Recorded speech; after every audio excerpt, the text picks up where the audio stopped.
இது உங்க அகம் டிவி மகம், நான் உங்க மகன் சிவா. ஸோ கிட்டத்தட்ட ஒரு மாசத்துக்கு மேல கோலிவுட் ஷட் ஆஃப் ஆயிருக்கு. எது தமிழ் படமும் ரிலீஸ் ஆகல. பட் இப்போ ஒரு தமிழ் டபுள் மூவி ரிலீஸ் ஆயிருக்குது.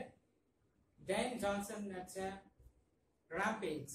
ஸோ இப்போ அந்த படத்தோட ரிவ்யூ பார்த்து தான் பார்க்க போறோம். ஸோ இந்த படத்தோட கதை பார்த்தீங்கன்னா, தடை செய்யப்பட்ட ஒரு மரபணு மாற்றம் பரிசோதனை. ஸோ அது தோல்வியில போய் முடியுது. அதனால பாதிக்கப்படக்கூடிய ஒரு 3 விலங்குகள். ஸோ அந்த விலங்குகளை வச்சு பணம் சம்பாதிக்கிறதுக்காண்டி அதை வந்து சிட்டிக்குள்ள இழுக்கிறாங்க.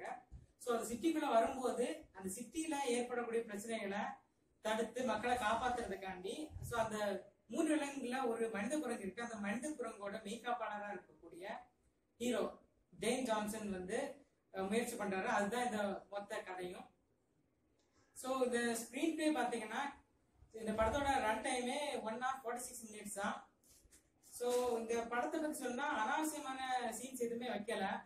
எதையுமே ஓவரா காமிக்காம அதுக்கு எவ்வளவு நேரம் வேணுமோ அதை எடுத்துட்டு தெளிவா பண்ணிருக்காங்க. ஸோ சில சீன்ஸ் கூட அதிகமான நேரம் வர வேண்டிய சீன்ஸ் கூட நேரத்தை கம்மி பண்ணி இருந்தாலும் நமக்கு தெளிவா புரியுற மாதிரி பிரசன்ட் பண்ணிருக்காங்க. அது ரொம்பவே நல்லா இருந்துச்சு. ஸோ படத்தோடைய வெல் பிகினிங்லயே ஸோ கதையோட முக்கியமான பகுதிகள்லாம் சொல்லிடுறாங்க. ஸோ இன்ட்ரடக்ஷன் கொடுக்கும்போது இந்த மரபணு பத்தி பேசிடுறாங்க. ஸோ அதுக்கு அடுத்தடுத்த சீன்களே கிட்டத்தட்ட கதையோட ரொம்ப முக்கியமான பாயிண்ட்ஸை சொல்லிடுறாங்க. ஸோ கதை வந்து 2வது ஹாஃப்குள்ள வரதுக்குள்ளேயே வந்து ஸோ எல்லா விதமான ட்விஸ்ட் அண்ட் டர்ன்ஸையும் முடிச்சது.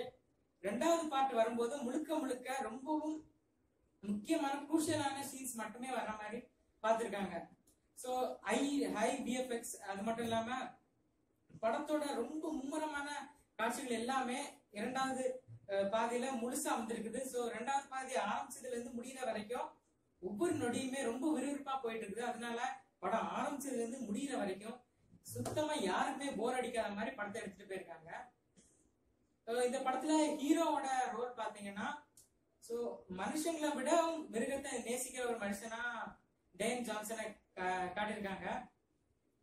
சோ இதுல வந்து அவர் வந்து ஒரு மிருகத்துக்கு மேல அவர் வச்சிருந்த அளவிலான அன்பை தான் கடைசி வரைக்கும் இந்த படத்தை எடுத்துட்டு போயிருக்காங்க. சோ டேன் ஜான்சன் வந்து வேர்ல்டுலயே ரஸ்லிங்ல இருந்து சினிமா இண்டஸ்ட்ரிக்குள்ள வந்து அதிகமா சம்பாதிச்சவர். சோ இது வரைக்கும் நிறைய பேர் ரஸ்லிங்ல வந்திருக்காங்க. இருந்தாலும் அதுல டாப்பரா இருக்காரு. சோ அவங்கள விட இவர் தான் வந்து அதிகமா வந்து இந்த சினிமா இண்டஸ்ட்ரியில சம்பாதிச்சிருக்காரு. சோ அப்படி இருந்தவரை கூட ரஸ்லிங்ல இருக்காருங்கிற ஒரு காரணத்துக்காண்டி அதிகமா ஃபைட் சீன்ஸ் வைக்காம கதைக்கு எதெல்லாம் தேவையோ அதை மட்டும் கொண்டு போயிருக்காங்க.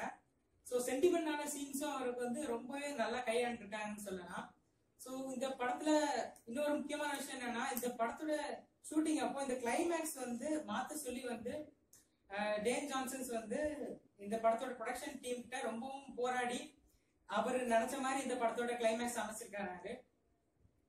சோ இந்த படம் ஒரு வீக்கெண்ட் மூவின்னு இல்லாம ஒரு ஆக்ஷன், சயின்ஸ் ஃபிக்ஷன், த்ரில்லரை ஒரு கண்டிப்பா பார்க்க வேண்டிய மூவியா இது வந்து இருக்குது. சோ இந்த ரிவ்யூ பத்தி உங்களோட கருத்துக்களை கமெண்ட்ல தெரிவிங்க. அகம் டிவிக்கு சப்ஸ்கிரைப் பண்ணுங்க. நன்றி, வணக்கம்.